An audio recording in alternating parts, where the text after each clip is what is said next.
Lupa cabut kunci motor warga di Makassar raib saat diparkir di depan rumah warga. Aksi pelaku terekam CCTV.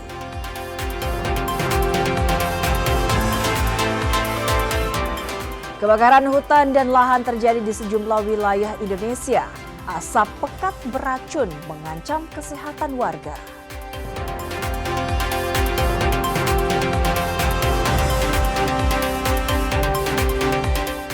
Ole Romeni menerima hukuman larangan bertanding setelah mendapat kartu merah saat melawan aksi Alkmaar.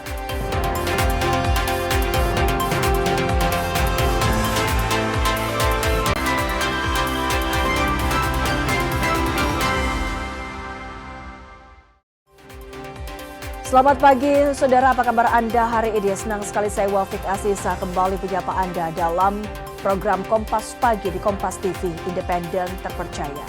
Selain 3 berita utama tadi, beragam informasi penting dan menarik lainnya akan kami hadirkan untuk Anda. Kita jelang Kompas Pagi selengkapnya. Lantaran lupa mencabut kunci, warga di Kota Makassar, Sulawesi Selatan kehilangan sepeda motor miliknya yang terparkir di depan rumah. Inilah rekaman CCTV aksi pencurian sepeda motor di Jalan Pabentengan Lorong 2, Kecamatan Tabalate, Kota Makassar, Sulawesi Selatan. Pelaku dengan mudah mengambil motor korban lantaran saat pulang dari berolahraga, korban lupa mencabut kunci motornya. Kasus pencurian sepeda motor ini telah dilaporkan ke Polsek Tabalate. Jauh nih. Kalau dari depan sempat dekatan, cuma sempat dia mutar. Karena saya teriak takut toh. Jadi saya teriak sempat dimutar. Kalau dari CCTV ada berapa orang kalau dilihat? 2 orang. 2 orang. Berarti yang satu ambil motor, tak satu menunggu. Satu yang nunggu di depan. Iya. Kalau kejadian ini Pak sudah ada infonya beberapa kali Pak ya? Iya, kejadiannya sebelumnya ada juga di depan. Oh, depan sini Pak? Depan sini, depan lorong. Pencurian motor juga? Pencurian motor juga. Oh, memang daerah rawan juga sini Pak Ding? Iya. Sudah berapa kali ya? Sudah sering juga Pak ya? Saya sering di sini, Pak. Ini sudah dilapor di polisi Pak ya? Sudah, Polsek Tamalate. Saudara, aparat gabungan Kodim 1409 dan Polsek Bonto Parado Kabupaten Goa, Sulawesi Selatan membongkar lokasi judi sabung ayam. Nilai taruhan judi sabung ayam diduga mencapai ratusan miliar rupiah. Petugas gabungan TNI Polri membongkar lokasi judi sabung ayam di kantor Bonto Parado Kabupaten Goa, Sulawesi Selatan. Petugas membongkar dan meratakan tenda yang digunakan sebagai arena judi sabung ayam. Langkah petugas ini dilakukan agar aktivitas perjudian tidak terulang. Aksi perjudian di lokasi ini diduga sudah berlangsung 1 bulan. Nilai taruhan perjudian ini diduga mencapai ratusan miliar rupiah. Namun diduga rencana penggerebekan ini telah bocor, sehingga petugas tidak menangkap satupun pelaku perjudian sabung ayam. Tidak setuju dengan kegiatan seperti ini, karena apalagi ini di lokasi di tengah perumahan. Makanya malam ini saya lakukan tindakan untuk menertibkan. Memang setelah saya sampai di sini, para pelaku sudah tidak ada. Tapi untuk lokasi ada. Dan kami sekarang sudah kami robohkan sehingga tidak ada nanti perkataan bahwa nanti ada pembiaran atau cuma hanya datang menertibkan tapi dibiarkan. Nah, ini lokasi kami sudah bersihkan semua. Sebelumnya, video perjudian di lokasi ini viral. Aktivitas perjudian bahkan dekat dengan permukiman warga di Desa Sokolia. Asis Amin, Kompas TV Goa, Sulawesi Selatan. Polda Sulawesi Utara menangkap sejumlah pemuda yang diduga terlibat aksi tawuran. Saat ditangkap, pelaku membawa senjata tajam. Perkelahian antar kelompok terjadi di Kelurahan Mahakam, Kecamatan Singkil, Kota Manado. Petugas polisi yang menerima laporan langsung ke lokasi kejadian. Petugas terpaksa membuang tembakan peringatan untuk membubarkan kelompok pemuda yang bertikai dan langsung dilakukan penggeledahan. Saat menggeledah, petugas mendapati sejumlah pemuda membawa senjata tajam jenis pisau. Mereka dibawa ke Polsek Singkil untuk dilakukan pemeriksaan lebih lanjut. Kami melakukan patroli rutin yang dilaksanakan saat itu kebetulan melintasi daerah Mahakam dan kami menemukan ada anak-anak sekelompok anak muda yang saat itu tarkam, saling tusuk dengan sajam. Jadi saat itu kami turun melakukan tembakan peringatan, membubarkan anak-anak muda tersebut yang lari, dan kami sempat mengamankan sajam dan 2 orang anak muda yang kami sudah serahkan juga ke Polsek Singkil saat itu. Jadi melalui kesempatan ini juga kami menghimbau untuk anak-anak muda di luar sana agar menjauhi hal-hal seperti ini. Jimmy Dapar, Kompas TV Manado, Sulawesi Utara. Tim unit reaksi cepat di Treskrimum Polda Sulawesi Utara menangkap seorang remaja 15 tahun, pelaku yang diduga kuat sebagai pelaku pencurian sepeda motor. Remaja terduga pelaku berinisial KL umur 15 tahun ini adalah warga Kelurahan Mapanget, Kota Manado. Terduga pelaku menggasak motor korban yang terparkir di pinggir ruas jalan AA Maramis, Mapanget. Usai menerima laporan dan mengetahui keberadaan pelaku, polisi langsung bergerak dan menangkap terduga pelaku di Kelurahan Paniki, Kota Manado. Untuk penangkapan kemarin, kami mengamankan lebih tepatnya pelaku anak karena masih di bawah umur, jadi otomatis berlaku sistem peradilan pidana anak. Jadi yang bersangkutan itu diamankan di Mapanget, kami bersama anggota dari Brimob berkolaborasi dan mengamankan yang bersangkutan. Yang bersangkutan ini sudah beberapa kali, bukan hanya curanmor, juga barang-barang lain yang diambil, seperti gas dan barang-barang lainnya. Untuk saat ini yang bersangkutan sudah kami serahkan ke Polsek Mapanget bersama 1 barang bukti, 1 buah motor. Terduga pelaku bersama 1 unit kendaraan roda 2 telah dibawa ke Polsek Mapanget untuk dilakukan pemeriksaan lebih lanjut. Jimmy Dapar, Kompas TV Manado, Sulawesi Utara. Saudara, dalam pengungkapan kasus kematian anak difabel, sebanyak 16 saksi dan 4 orang ahli telah diperiksa polisi. Selain keterangan saksi dan ahli, polisi juga mengamankan 26 barang bukti dari hasil penyelidikan. Polisi baru saja merilis kasus kekerasan terhadap anak hingga menyebabkan kematian yang terjadi pada 27 Oktober 2025 lalu. Korban yang merupakan seorang perempuan berinisial JRR alias Kiki ditemukan meninggal dunia dengan sejumlah luka pada tubuhnya. Dalam kasus ini, polisi menetapkan pria berinisial MRP yang merupakan ayah kandung korban sebagai tersangka. AKBP Leonardo Yoga, Kapolres Merauke mengatakan dalam proses pengungkapan kasus, penyidik tidak hanya mengandalkan informasi awal yang berkembang, tetapi melakukan pemeriksaan sejumlah pihak yang berkaitan dengan peristiwa tersebut. Sebanyak 16 orang saksi dan 4 orang ahli diperiksa untuk membantu mengungkap rangkaian kejadian serta memastikan fakta-fakta yang ditemukan di lapangan.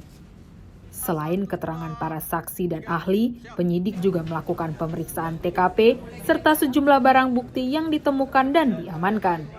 Dari total 26 barang bukti tersebut, diantaranya terdapat alat tajam, kasur busa, telepon genggam, serta sejumlah pakaian yang memiliki bercak darah. Adapun saksi-saksi yang telah kita periksa, yakni sebanyak 16 orang saksi, serta 4 orang ahli. Untuk barang bukti yang kami amankan sebanyak 26 item sejauh ini. Kami bekerja secara objektif. Kita uji segala narasi, kemudian fakta-fakta yang kami dapat di TKP, kemudian keterangan-keterangan saksi, termasuk menyesuaikan dengan keterangan ahli. Jadi 2 alat bukti permulaan yang cukup kita gunakan keterangan ahli dan keterangan saksi. Dan itu adalah minimal sesuai dengan kitab Undang-Undang Hukum Acara Pidana yang berlaku di negara kita. Kapolres juga menambahkan pengungkapan perkara dilakukan berdasarkan fakta-fakta yang diperoleh para penyidik di TKP, keterangan saksi, keterangan ahli, serta hasil pemeriksaan terhadap barang bukti.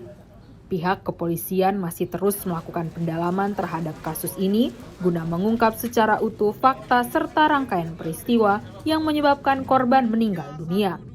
Kathleen Romera, Kompas TV Merauke, Papua Selatan. Masa menggeruduk kantor Bupati dan kantor DPRD Kabupaten Goa menuntut Bupati mundur dari jabatannya. Unjuk rasa dipicu wacana penonaktifan 16 pejabat satuan kerja perangkat daerah.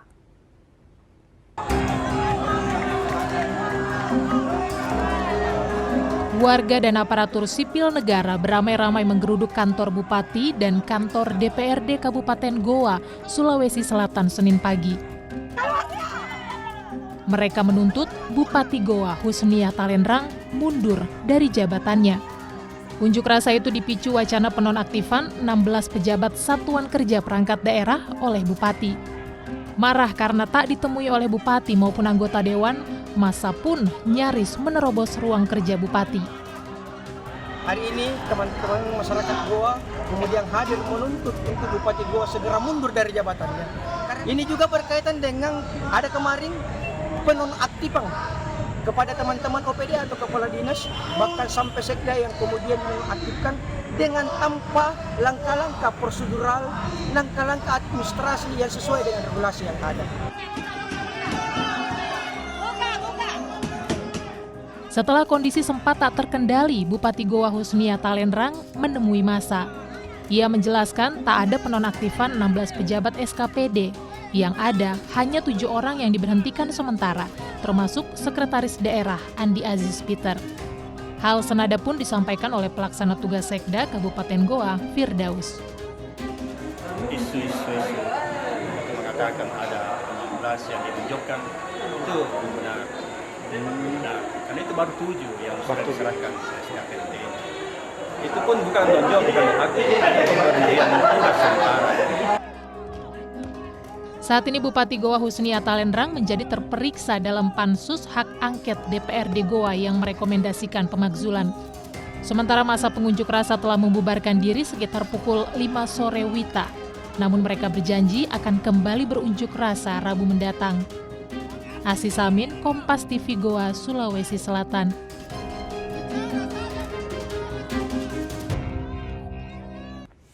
Sesaat lagi, saudara, kebakaran hutan dan lahan terjadi di sejumlah wilayah di Indonesia.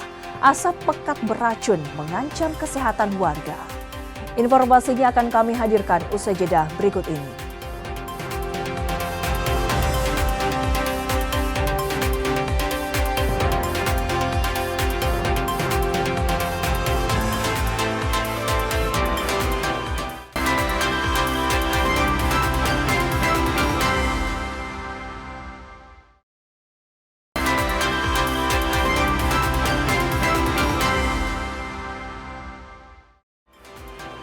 Anda kembali menyaksikan Kompas Pagi di Kompas TV, independen terpercaya. Saudara, kebakaran terjadi di Jalan Gak, Kelurahan Bambu, Pebali, Kabupaten Merauke, Papua Selatan. Kebakaran ini menghanguskan 3 bangunan dan 1 unit sepeda motor. Kebakaran terjadi di Jalan Gak, Kelurahan Bambu Pemali, Kabupaten Merauke, Papua Selatan, Selasa 25 Agustus 2026 dini hari. Petugas kepolisian bersama Dinas Pemadam Kebakaran Kabupaten Merauke langsung mendatangi lokasi untuk melakukan pemadaman. Sebanyak 2 unit mobil pemadam kebakaran dikerahkan ke lokasi, ditambah dukungan 1 unit truk water cannon dari Brimob Merauke dan mobil pemadam dari Kodim 1707 Merauke.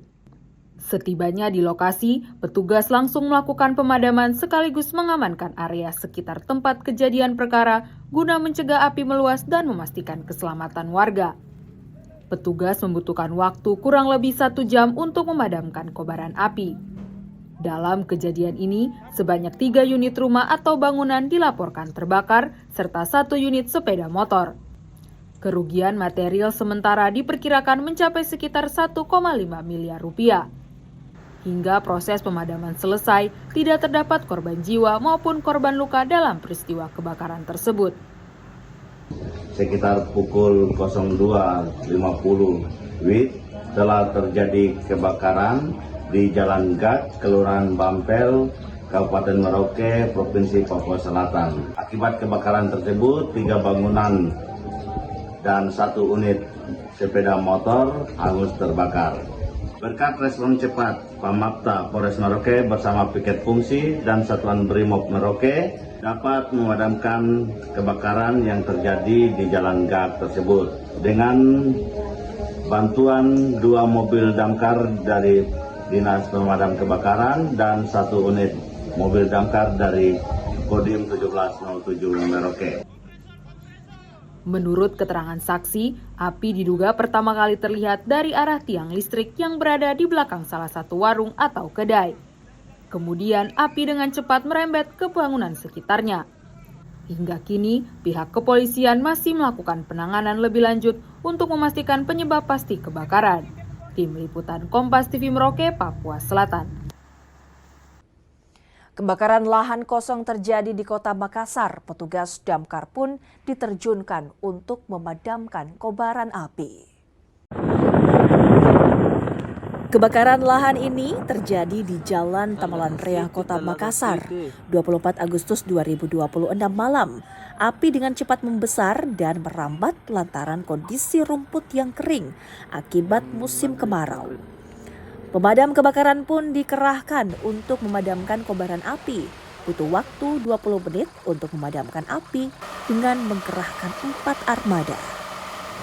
Ya, pemadamannya itu dilaksanakan pas ada info masuk pukul 18.15 lah untuk tiba di lokasi dan untuk menyisir ini yang lahan kosong ini untuk dipadamkan. Mungkin. Oh, yang terbakar lahan kosong ini, Pak? Lahan kosong. Damkar Makassar mencatat dalam sepekan terakhir terjadi 30 kasus kebakaran lahan di Kota Makassar. Rama Pratama, Kompas TV Makassar, Sulawesi Selatan. Musim kemarau panjang di Gorontalo memicu kebakaran hutan dan juga lahan. BPBD mencatat ada ratusan kebakaran hutan dan lahan terjadi dalam sebulan terakhir.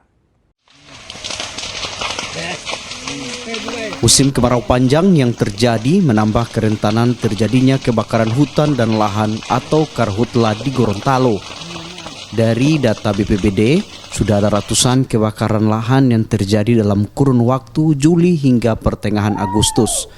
Meski bukan sebagai pemicu utama kebakaran, suhu panas akibat musim kemarau turut berperan dalam kerentanan dan penyebaran api di lahan kering. Analisis kebencanaan BPBD Provinsi Gorontalo bilang, rata-rata hampir 20 titik kebakaran lahan yang terjadi setiap hari di Gorontalo. Sebagian besar kebakaran dipicu pembukaan lahan warga, pembakaran sampah, hingga puntung rokok yang dibuang sembarangan. Ya, kalau hasil pengamatan hampir tiap hari ini sudah ratusan titik yang tiap hari kejadian.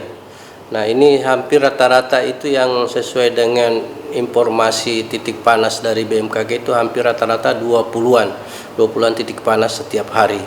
Jadi kalau kita totalkan dari sejak bulan Juli ke Agustus itu sudah kurang lebih 100-an titik api yang terjadi memang kebakaran. Kalau kawasan hutan ini saya kira belum ada, Pak. Yang ada adalah kawasan lahan. Masih rata-rata diakibatkan oleh adanya pembukaan lahan secara membakar.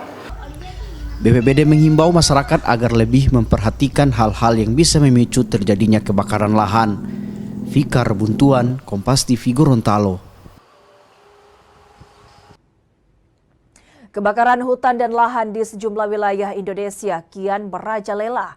Asap pekat beracun semakin mengancam kesehatan warga hingga menyebabkan kasus ISPA meningkat.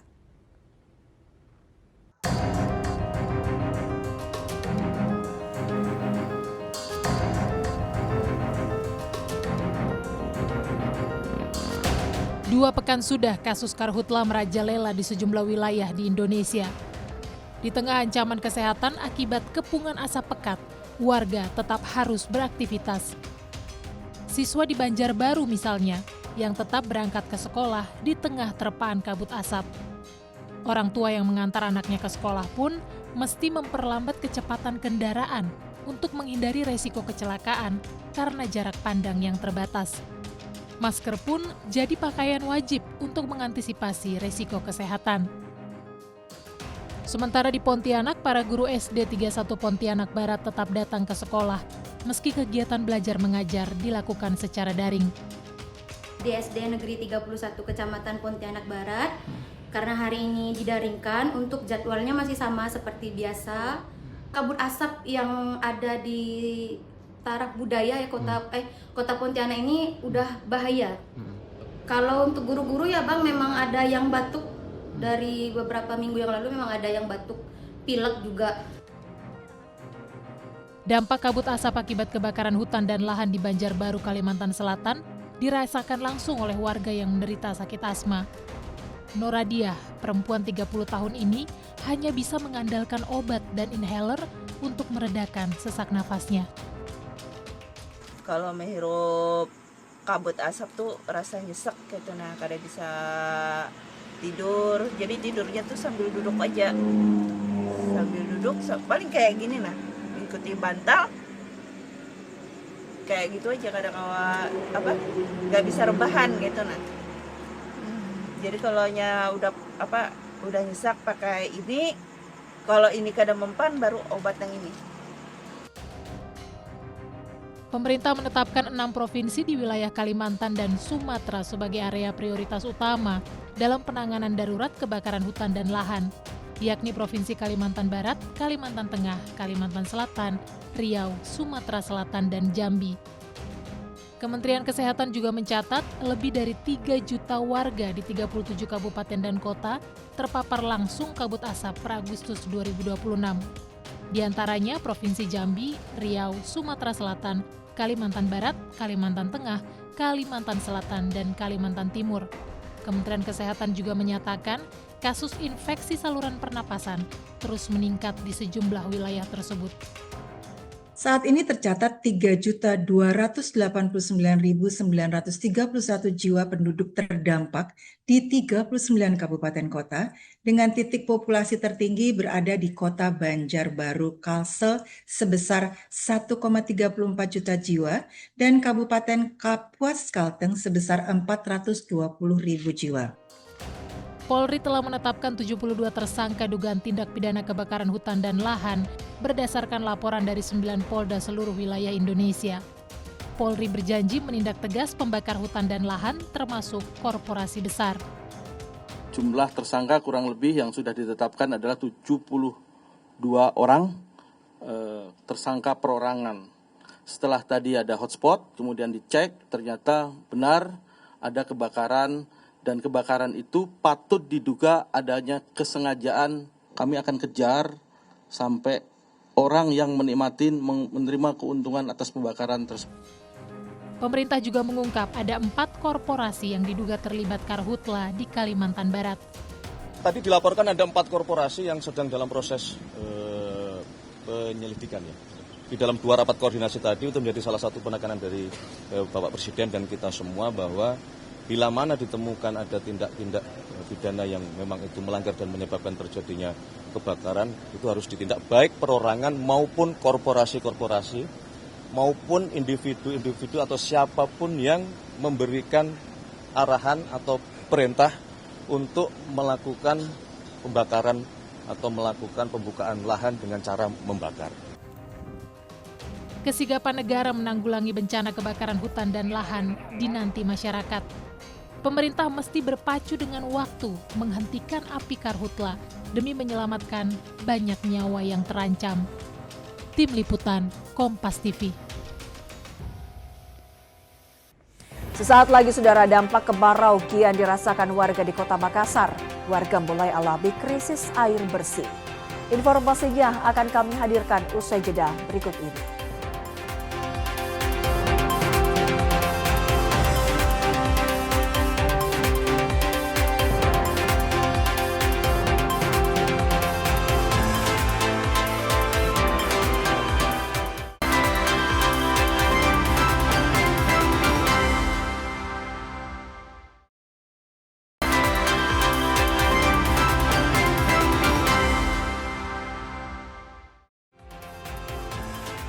Anda kembali menyaksikan Kompas Pagi di Kompas TV Independen Terpercaya bersama saya Wafik Asisa. Saudara, dampak kemarau kian dirasakan warga di Kota Makassar. Warga mulai alami krisis air bersih. Mereka pun terpaksa antri pembagian air bersih demi memenuhi kebutuhan air bersih mereka. Warga Kaluku Bedoa di Kecamatan Talo, Kota Makassar ini harus mengantri mendapatkan air bersih. Mereka tak punya pilihan, Musim kemarau membuat ketersediaan air bersih di lingkungan mereka minim.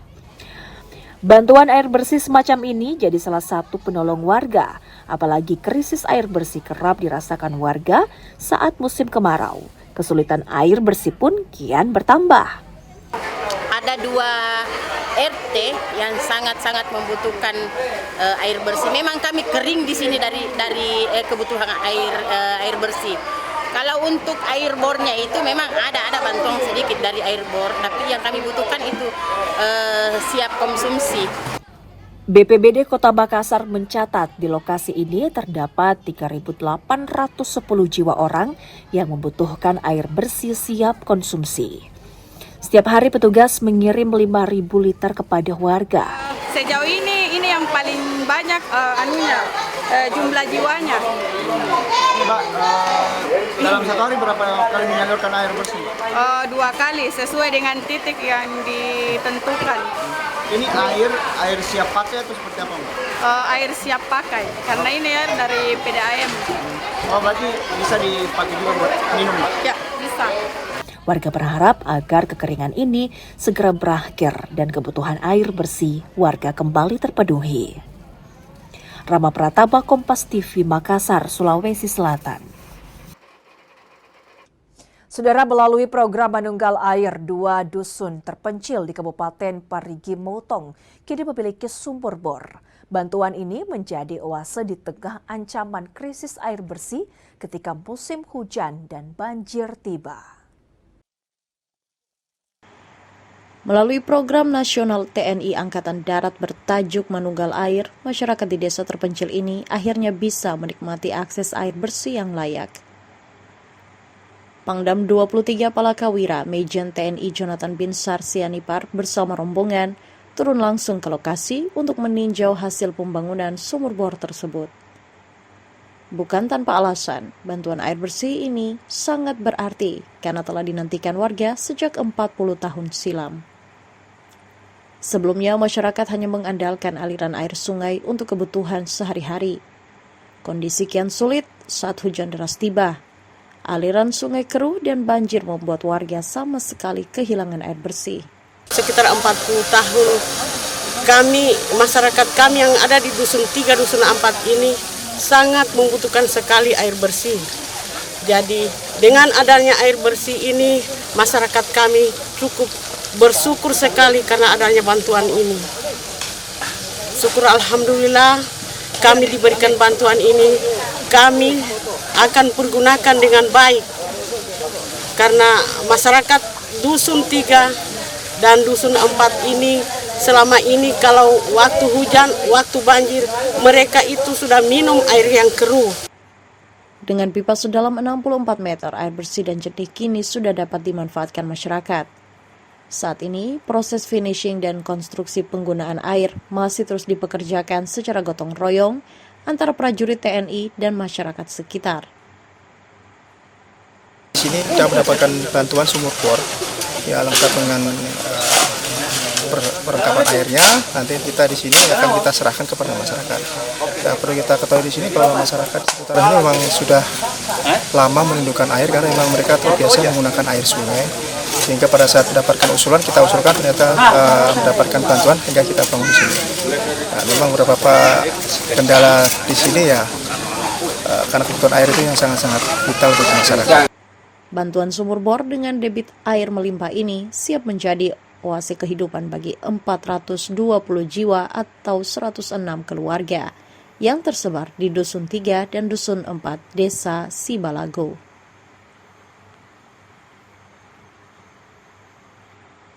Aldrim Talara, Kompas TV, Parigi Motong, Sulawesi Tengah.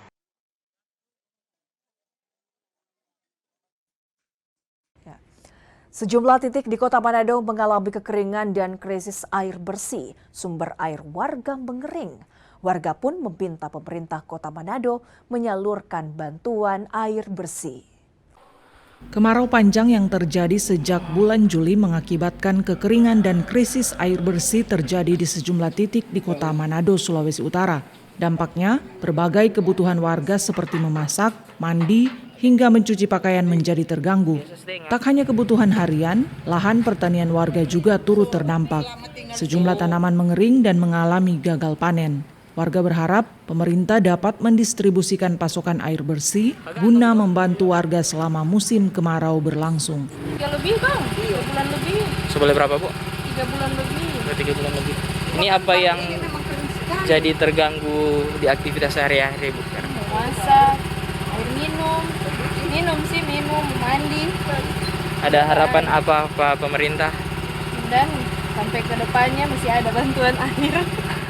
Begini, soalnya musim panas begini, jadi masyarakat juga bersyukur ada bantuan dari pemerintah. Kalau di sini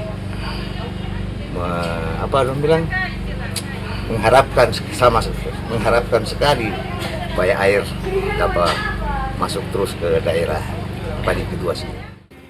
Guna membantu kebutuhan warga akan air bersih, pemerintah Kota Manado terus mendistribusikan pasokan air bersih ke sejumlah kelurahan terdampak, seperti Kelurahan Bunaken, Kelurahan Paniki 2, dan Kelurahan Mapanget Barat. Swingli Manderes, Kompas TV, Manado, Sulawesi Utara. Saudara, dampak musim kemarau telah meluas tak hanya di sektor pertanian, tapi juga di peternakan. Sejumlah peternak sapi di Kabupaten Minahasa Utara mengaku sejak 2 bulan terakhir kesulitan mendapatkan pakan ternak. Sejumlah peternak sapi di Kabupaten Minahasa Utara, Provinsi Sulawesi Utara, mulai kesulitan mendapatkan pakan alami untuk ternak sapi mereka. Pasalnya, 2 bulan terakhir wilayah mereka mengalami musim kemarau dan hingga kini belum turun hujan. Kondisi ini menyebabkan hamparan rumput hijau yang biasa mudah ditemukan justru mengering dan membuat sumber pakan alami sapi menyusut signifikan. Sapi yang mereka ternakkan pun terancam menjadi kurus akibat kebutuhan makanan yang tidak terpenuhi secara maksimal. Ya, dampaknya sangat besar sekali dengan musim kemarau ini. Seluruh peternak rata-rata kan sapi itu makan dari hijauan, dari rumput ya. 100% dari hijauan.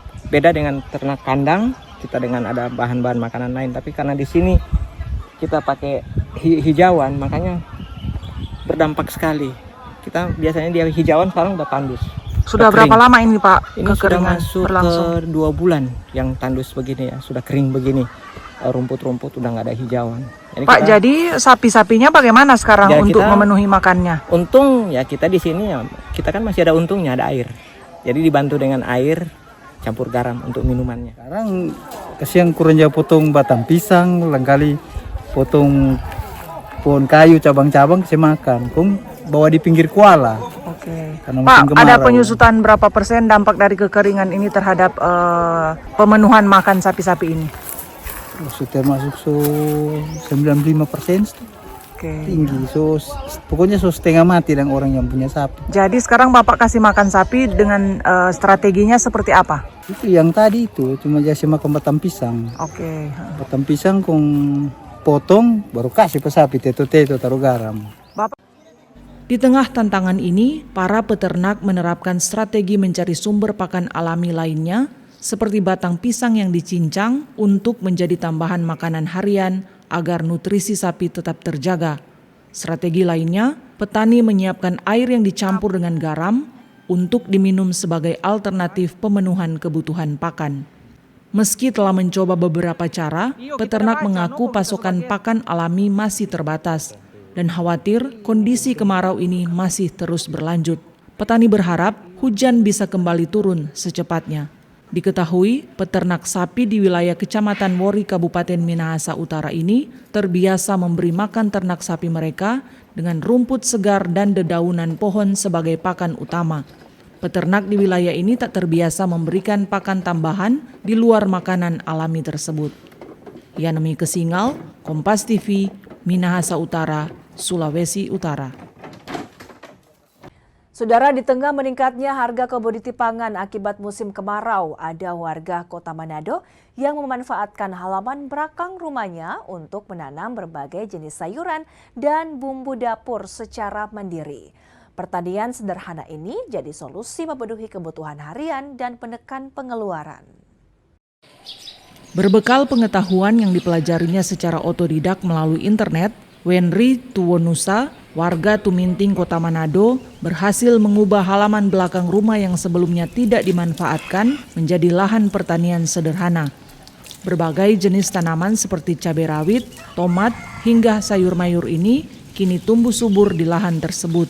Wenry mengaku pemanfaatan lahan ini dilakukan untuk memenuhi kebutuhan dapur sekaligus menekan pengeluaran rumah tangga. Terlebih, harga sejumlah komoditas bumbu dapur cenderung meningkat saat musim kemarau, lantaran kondisi cuaca dapat mempengaruhi ketersediaan dan hasil panen. Jadi kita bertanam ini karena ya salah satu memenuhi kebutuhan sehari-hari di dapur. Ada berapa banyak jenis tanaman, Pak? Dia ada sekitar 10 tanaman. Apa saja, Pak? Kangkung, pakai sayur kaisin sama tomat, jagung, rica. Kalau DP keuntungan ya kayak di dapur, orang masak, orang boleh ambil. Menurut Wenry, perawatan yang tidak begitu sulit serta murah membuat pertanian di pekarangan rumah seperti ini menjadi solusi untuk menekan pengeluaran rumah tangga, terlebih di tengah kondisi naiknya harga bumbu dapur seperti saat ini.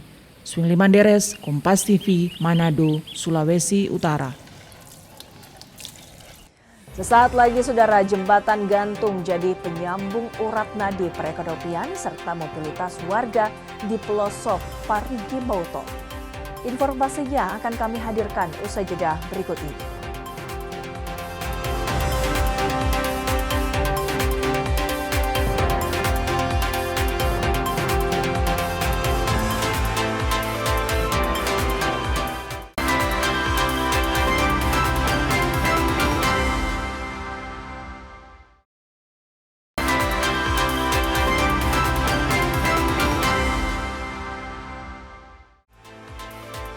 Anda kembali menyaksikan Kompas Pagi di Kompas TV, independen terpercaya.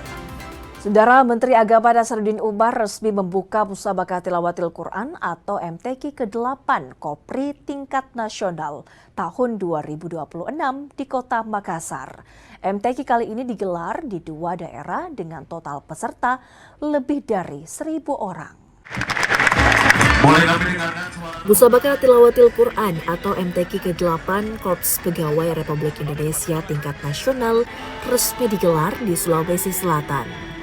MTQ kali ini dibuka Menteri Agama Nasaruddin Umar di lapangan Karebosi, Makassar, 24 Agustus 2026 malam.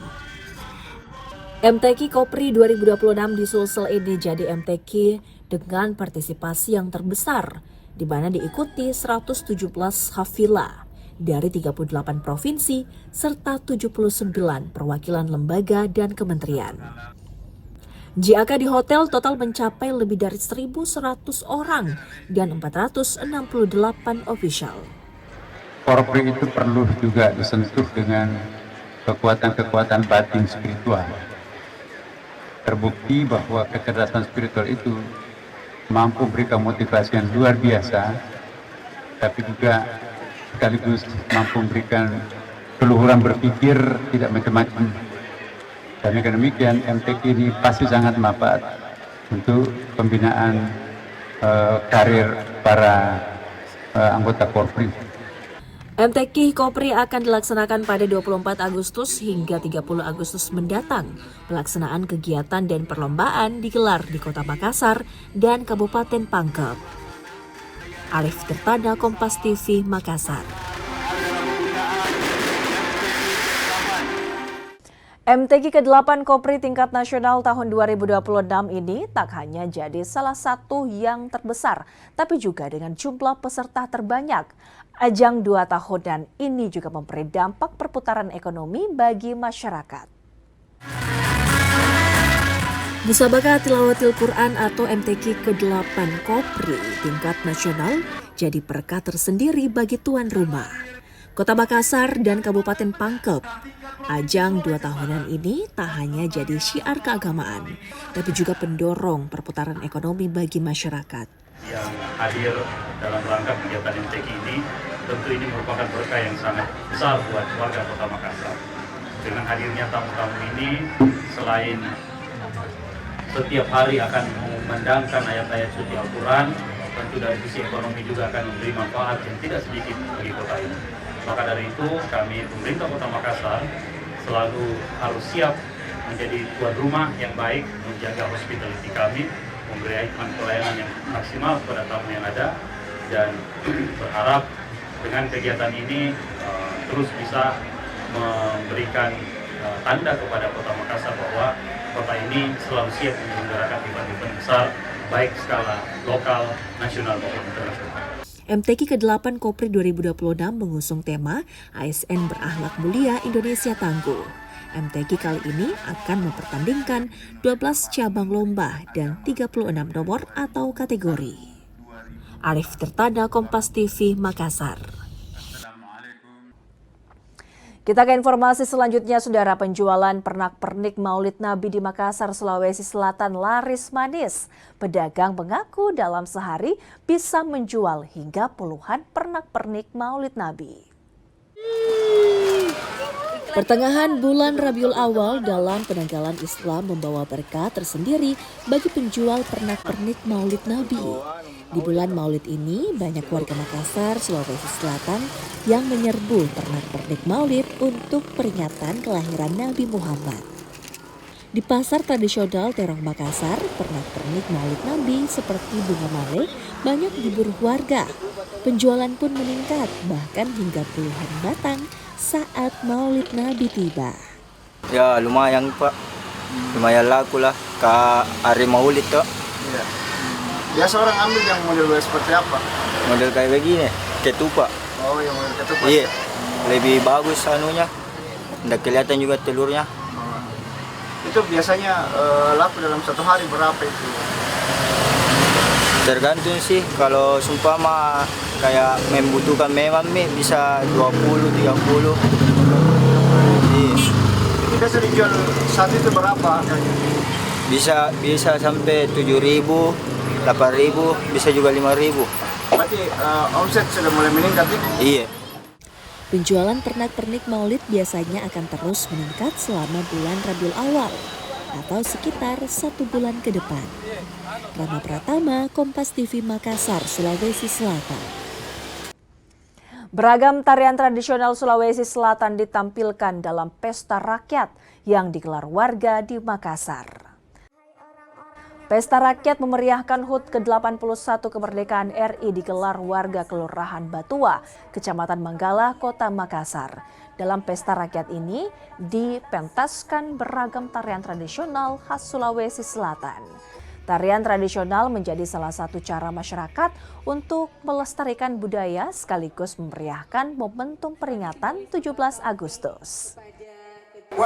Kegiatan hari ulang tahun Republik Indonesia ke-81 di tingkat RW ini, saya mensupport saya punya RT bagaimana caranya supaya betul-betul wilayahnya itu bersih, dan saya adakan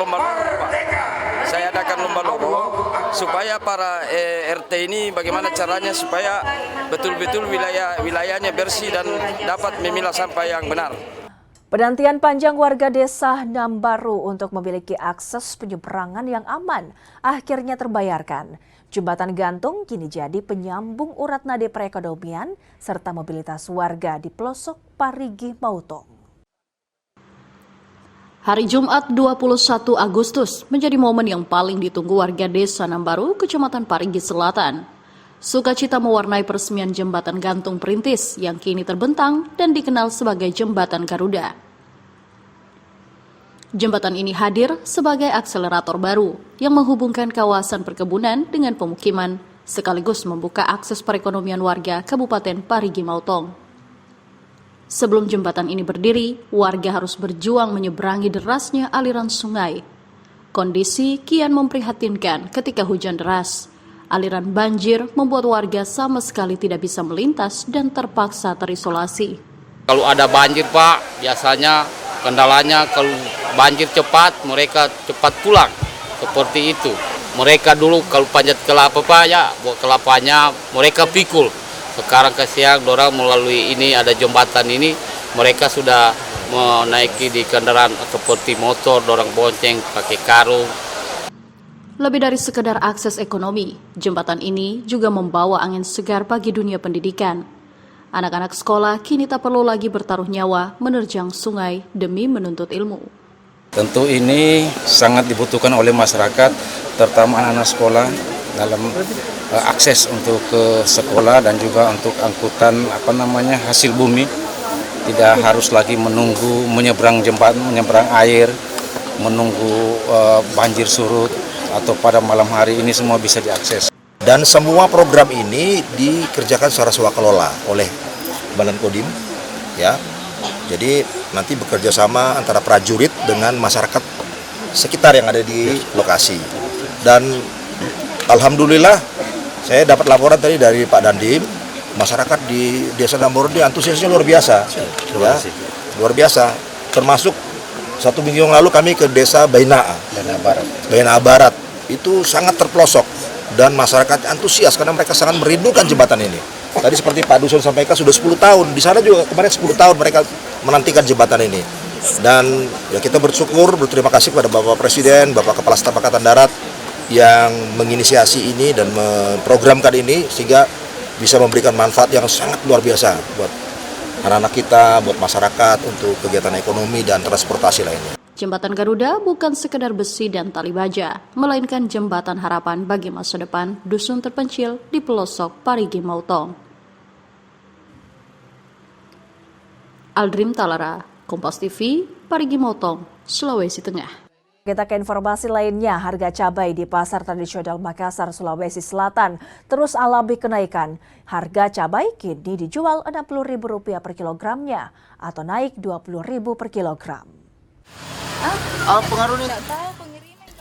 Kekeringan yang menerjang sejumlah daerah mulai berimbas pada kebutuhan pangan. Salah satunya cabai yang kini perlahan alami kenaikan. Di Pasar Tradisional Terong, Kota Makassar, harga cabai naik hingga Rp20.000 per kilogramnya. Saat ini harga cabai di kisaran Rp60.000 per kilogram.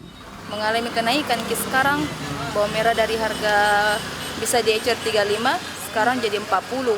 Harga yang 35 itu yang kecil. Kalau untuk cabai sendiri? Cabai dari harga 40 jadi 60 sekarang, belum semingguan naiknya. Itu kenapa bisa sampai naik sampai 20.000 itu naiknya? Kalau cabai kayaknya faktor pengiriman, jadi kurangi barang sampai di sini. Oh, berarti kurang stoknya ya? Ya, mungkin juga faktor cuaca karena kan kering, panas sekali cuaca sekarang. Jadi banyak lombok yang kering. Selain cabai, harga bawang merah juga alami kenaikan. Bawang merah kini dijual Rp40.000 per kilogram atau naik Rp5.000 per kilogram. Melonjaknya harga sejumlah komoditi pangan membuat penjualan menurun. Pembeli cenderung mengurangi jumlah pembelian demi berhemat. Rama Pratama, Kompas TV Makassar, Sulawesi Selatan.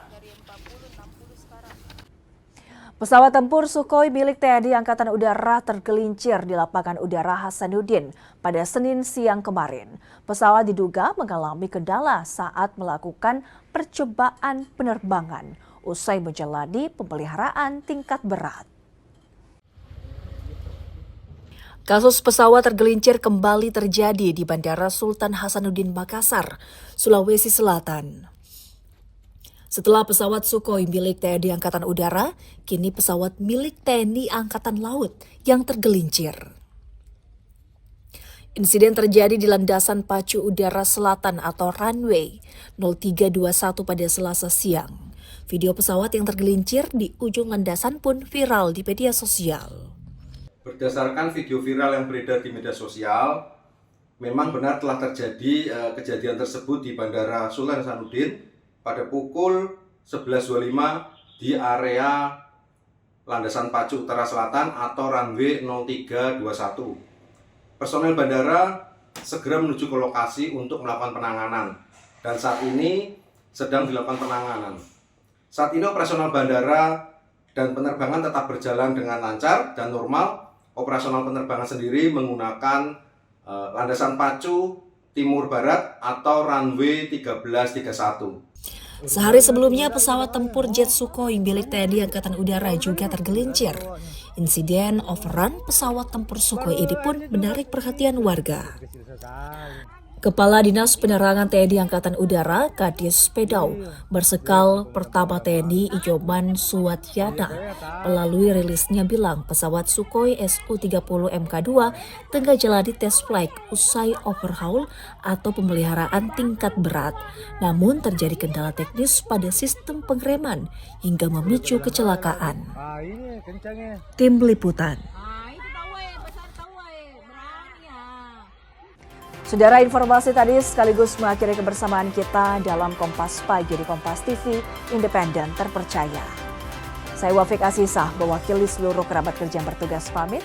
Terima kasih, selamat beraktivitas dan sampai jumpa.